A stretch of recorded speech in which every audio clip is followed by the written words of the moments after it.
दोस्तों, आज हम लूसी पोइम्स सीरीज की दूसरी poem she dwelt among the untrodden ways को डिस्कस करेंगे। लूसी पोइम्स को विलियम वर्ड्सवर्थ ने लिखा था। अभी तक हमने इस सीरीज में एक पोइम डिस्कस कर ली है, जिसका लिंक आपको इस वीडियो के डिस्क्रिप्शन में और आई बटन में मिल जाएगा। उस वीडियो में लूसी पोइम्स को डिटेल में समझाया गया है, एक बार जरूर देखें। विलियम वर्ड्सवर्थ ने इस पोइम को 1798 में कंपोज किया था और इसे पहली बार 1800 में लिरिकल बैलेड्स में पब्लिश करवाया था। यह 12 लाइन्स की बैलेड फॉर्म में लिखी गई एक एलेजी है और इसमें 3 क्वाड्रेंट्स है, यानी 4 लाइन्स के 3 स्टेंजा है।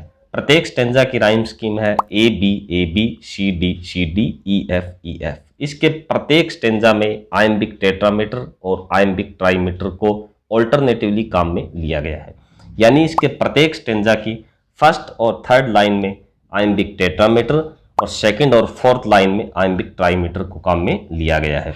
यह पोइम लूसी नाम की एक यंग एंड ब्यूटीफुल वुमन की डेथ पर शोक प्रकट करती है। दोस्तों, ये था इस पोइम का इंट्रोडक्शन। शुरू करते हैं पोइम को।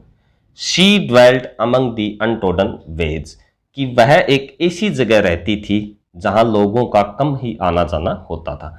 ड्वेल्ट का मतलब रहना, ये डवेल की पास्ट फॉर्म है। अनट्रोडन का मतलब जहां लोग कम आते जाते हो।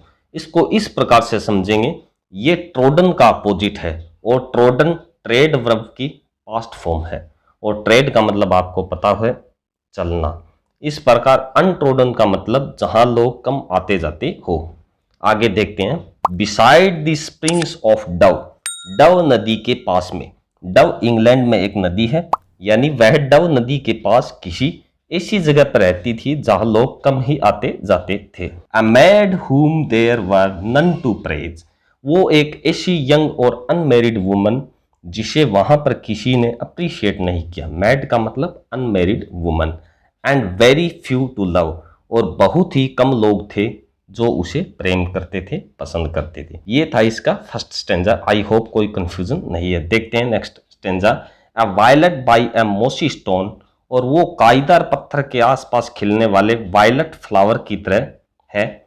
यहाँ पोइट ने मेटाफर को यूज किया है। पोइट ने लूसी को एक काईदार पत्थर के बगल में खिलने वाला वायलेट फ्लावर बताया है। मोसी का मतलब होता है काई लगा हुआ। काई आप समझ गए होंगे, जो गीली जगह पर पड़े पत्थरों पर जम जाती है। वायलेट एक फ्लावर होता है जो इसके आसपास खिलता है। इसको आप पिक्चर में देख रहे होंगे।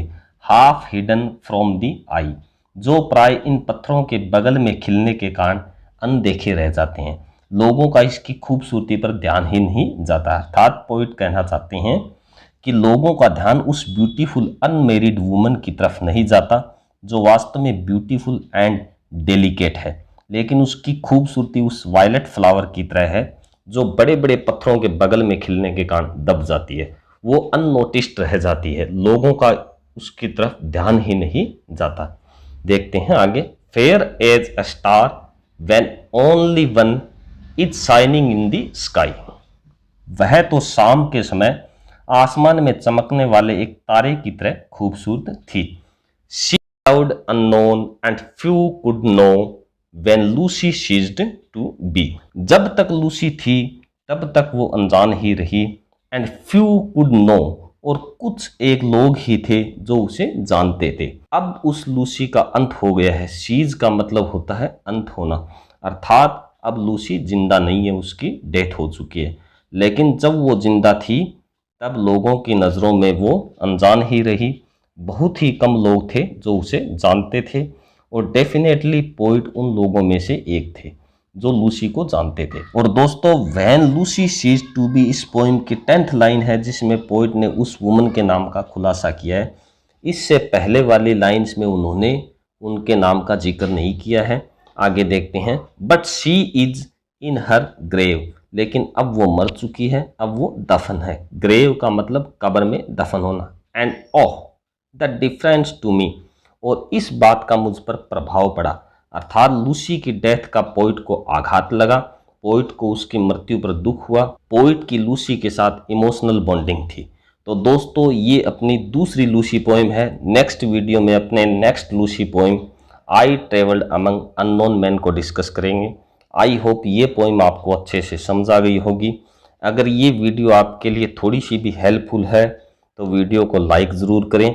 अगर चैनल पर पहली बार आए हैं तो चैनल को सब्सक्राइब करें और अपने फ्रेंड्स के साथ शेयर करें। मिलते हैं नेक्स्ट वीडियो में। Thanks for watching.